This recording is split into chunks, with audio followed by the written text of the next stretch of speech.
봉독하겠습니다. 다리오 왕 제2년 11째 달 곧 스바돌 24일에 이또의 손자 베레기야의 아들 선지자 스가랴에게 여호와의 말씀이 임하니라. 내가 밤에 보니 한 사람이 붉은 말을 타고 골짜기 속 화석류 나무 사이에 섰고 그 뒤에는 붉은 말과 자줏빛 말과 백마가 있기로 내가 말하되 내 주여 이들이 무엇이니까 하니 내게 말하는 천사가 내게 이르되 이들이 무엇인지 내가 내게 보이리라 하니 화석류 나무 사이에 선 자가 대답하여 이르되 이는 여호와께서 땅에 두루 다니라고 보내신 자들이니라. 그들이 화석류 나무 사이에 선 여호와의 천사에게 말하되 우리가 땅에 두루 다녀보니 온 땅이 평안하고 조용하더라 하더라. 여호와의 천사가 대답하여 이르되 만군의 여호와여 여호와께서 언제까지 예루살렘과 유다 성읍들을 불쌍히 여기지 아니하시려 하나이까. 이를 노하신 지 70년이 되었나이다 하매 여호와께서 내게 말하는 천사에게 선한 말씀 위로하는 말씀으로 대답하시더라. 내게 말하는 천사가 내게 이르되 너는 외쳐 이르기를 만군의 여호와의 말씀에 내가 예루살렘을 위하며 시온을 위하여 크게 질투하며 안일한 여러 나라들 때문에 심히 진노하나니 나는 조금 노하였거늘 그들은 힘을 내어 고난을 더하였음이라. 그러므로 여호와가 이처럼 말하노라. 내가 불쌍히 여김으로 예루살렘에 돌아왔은즉 내 집이 그 가운데에 건축되리니 예루살렘 위에 먹줄이 쳐지리라. 만군의 여호와의 말이니라. 그가 다시 외쳐 이르기를 만군의 여호와의 말씀에 나의 성읍들이 넘치도록 다시 풍부할 것이라. 여호와가 다시 시온을 위로하며 다시 예루살렘을 택하리라 하라 하니라. 내가 눈을 들어본즉 내게 뿔이 보이기로 이에 내게 말하는 천사에게 묻되 이들이 무엇이니까 하니 내게 대답하되 이들은 유다와 이스라엘과 예루살렘을 흩뜨린 뿔이니라. 그때에 여호와께서 대장장이 4명을 내게 보이시기로 내가 말하되 그들이 무엇하러 왔나이까 하니 대답하여 이르시되 그 뿔들이 유다를 흩뜨려서 사람들이 능히 머리를 들지 못하게 하니 이 대장장이들이 와서 그것들을 두렵게 하고 이전의 뿔들을 들어 유다 땅을 흩뜨린 여러 나라의 뿔들을 떨어뜨리려 하느니라 하시더라. 아멘. 오늘은 스가랴서 1장 말씀을 가지고 하나님의 질투와 긍휼이라고 하는 제목으로 묵상 나눔하도록 하겠습니다. 스가랴가 본 8가지 환상에 관한 기록이 1장부터 6장까지 이어집니다. 본문에는 말탄 자들의 환상과 넷뿔과 네 대장장의 환상을 통해서 예루살렘의 재건과 열방에 대한 하나님의 심판이 예언되어 있습니다. 첫째로 말탄 자들의 환상이에요. 7절로 17절에 나와 있습니다. 먼저 7절은 예루살렘의 회복을 위한 간구가 12절까지 나옵니다. 다리오 왕 제2년 9월 24일에 성전의 기초가 놓이고 2달 뒤인 11월 24일에 스가랴에게 여호와의 말씀과 환상이 임하였습니다. 한 사람이 붉은 말을 타고 골짜기에 있는 화석류 나무에 서 있고요. 그 뒤에는 붉은 말과 자줏빛 말과 백마를 탄 자들이 서 있었습니다. 스가랴가 천사에게 이들이 무엇인가를 묻자 천사가 이들이 무엇인지 알려주겠다고 말합니다. 10절 이때 화석류 나무 사이에 서 있던 사람이 이들은 주께서 온 땅을 두루다니며 땅을 살펴보라고 보내신 자들이라고 말합니다. 그러자 말에 탄 사람들이 화석류 나무 사이에 선 여호와의 천사에게 우리가 땅을 두루 다녀보니 온 땅이 평안하고 조용했습니다 라고 보고를 해요. 그러자 주의 천사가 만군의 여호와여 여호와께서 언제까지 예루살렘과 유다 성읍들을 불쌍히 여기지 않으시렵니까? 주께서 저들에게 진노하신 지 벌써 70년이 되었습니다 라고 호소합니다. 13절부터 17절까지는 하나님이 주신 위로와 회복의 말씀이 기록되어 있습니다. 여호와께서 스가랴에게 말해주는 천사를 선한 말로 위로해 주십니다. 그러자 천사가 스가랴에게 너는 다음과 같이 하나님의 말씀을 외치라고 합니다. 내가 예루살렘과 시온을 위하여는 크게 질투하며 안일한 생활을 하는 나라들에게는 심히 진노한다. 그들이 내 백성들에게 고난을 더했기 때문이다. 그러므로 내가 말한다. 내가 예루살렘을 불쌍히 여겨 이 성에 돌아왔은즉 내 집이 그 가운데 건축되리니 예루살렘 성 위에 측량줄이 쳐질 것이다. 나의 성읍들이 다시 풍성해질 것이다. 내가 다시 시온을 위로하며 다시 예루살렘을 택할 것이라고 말했습니다. 본문이 우리에게 주는 교훈이 있는데요. 첫째로 고난 중에도 소망을 잃지 말라는 것입니다. 말탄자들의 보고처럼 다리오 왕이 다스리던 때에 페르시아와 근동 세계는 매우 평화로웠습니다. 페르시아를 비롯한 이방 강국들이 유다를 짓누르면서 그들만의 평화를 누리고 있었기 때문이에요. 그러나 보고를 들은 여호와의 천사가 하나님께 노하신 지 70년이 지났으니 유다 백성들을 불쌍히 여기실 때가 되었습니다 라고 호소하자 하나님은 크게 질투하심으로 예루살렘을 불쌍히 여기사 성에 돌아오시고 성전을 다시 짓게 하시고 성읍들을 풍성하게 해주시겠다고 말씀하시고 이스라엘을 잔인하게 압제한 나라들에게는 심히 진노하셨습니다.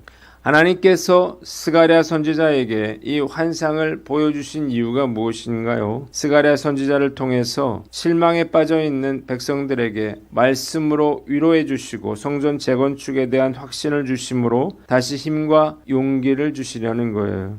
하나님이 예루살렘을 위한 질투와 긍휼을 베푸시면 그들은 이전의 풍요를 되찾게 될 뿐만 아니라 하나님의 위로와 선택을 입으며 언약 백성으로서의 지위를 회복하게 될 것입니다. 고난 중에도 우리가 결코 소망을 잃지 말아야 합니다. 하나님께서 침묵하시는 것 같아도요, 때가 되면 다시 회복의 은혜를 베풀어 주시기 때문입니다. 한국교회가 위기상황 가운데 있지만 저는 하나님께서 한국교회를 그냥 내버려 두시지 않을 것이라고 확신합니다. 다시 은혜와 사랑을 베풀어 주셔서 맡겨주신 사명을 감당케 해 주실 것입니다. 우리는 이 소망을 잃지 말아야 합니다. 개인적인 고난과 역경도 마찬가지예요. 때로 우리는 모든 것이 다 무너지는 것 같은 상황에 처하게 되지만 하나님의 돌보심과 은혜가 있기에 얼마든지 다시 일어설 수 있는 것입니다. 5년 전에 제 아내가 유방암으로 인해서 진단을 받고 수술을 받았을 때 하늘이 무너진 것 같은 충격을 받고 크게 낙심했지만요. 요즘에는 매일 아내와 함께 5km를 달리고 있습니다. 전적인 하나님의 은혜임을 고백드립니다. 앞으로 또 어떤 어려움이 있을지 알 수 없지만요. 위로와 희망을 주시는 그 하나님을 믿음으로 모든 상황들을 이겨내시는 저와 여러분들 되시기를 주님의 이름으로 축원합니다. 두 번째는 격려하라는 거예요. 스가랴가 해야 할 일은요. 백성들에게 가서 하나님께서 주신 말씀을 증거하고 위로하며 격려하는 것이었습니다. 백성들은 스가랴 선지자의 말에 큰 위로를 받았고 내려놓았던 성전 건축을 다시 시작하게 되었습니다. 목회자인 제가 해야 될 일도 말씀으로 고난 중에 있는 성도들을 위로하고 격려하는 것입니다. 우리 교회 어려움 당한 분들이 많은데요. 그분들을 위로하고 용기를 북돋아 주어야 하는 것입니다.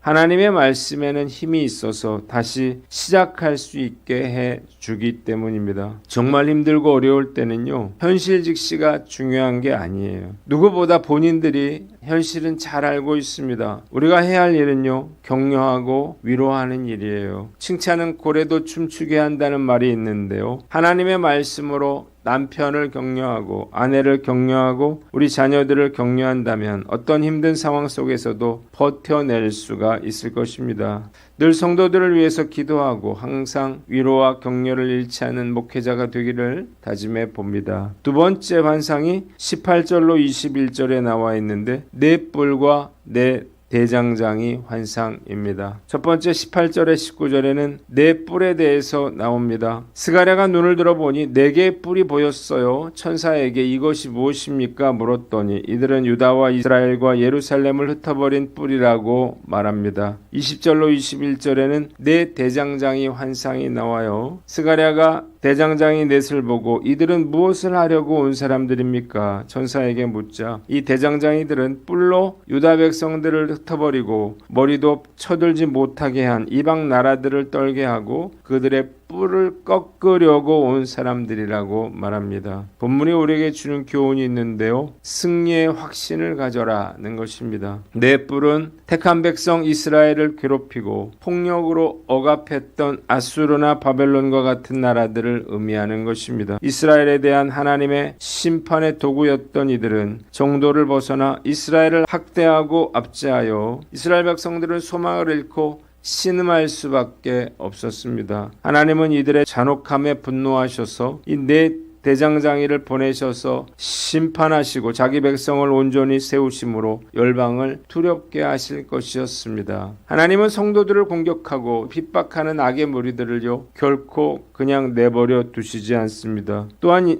이는 우리가 하나님의 최후 심판 날에 사단의 세력들을 물리치고 최종적인 승리와 구원을 얻게 될 것을 의미하는 것입니다. 우리가 환난 중에도 인내하며 기뻐할 수 있는 이유는 바로 이러한 종말론적 소망이 우리에게 있기 때문이에요. 믿음과 승리에 관한 확신은요 너무나 중요하죠. 어떤 고난과 역경 속에서도 믿음을 잃지 않고 이겨낼 수가 있기 때문입니다. 제가 지금까지 살아오면서 많은 기적과 같은 은혜들을 경험했습니다. 그래서 저는 하나님께서 함께 하시면 능치 못할 일이 없다라고 하는 사실을 믿게 됐습니다. 승리는요 군대와 무기와 전략에 달려있지 않고 오직 하나님의 능력에 달려있다는 사실을 깨달으시기를 바랍니다.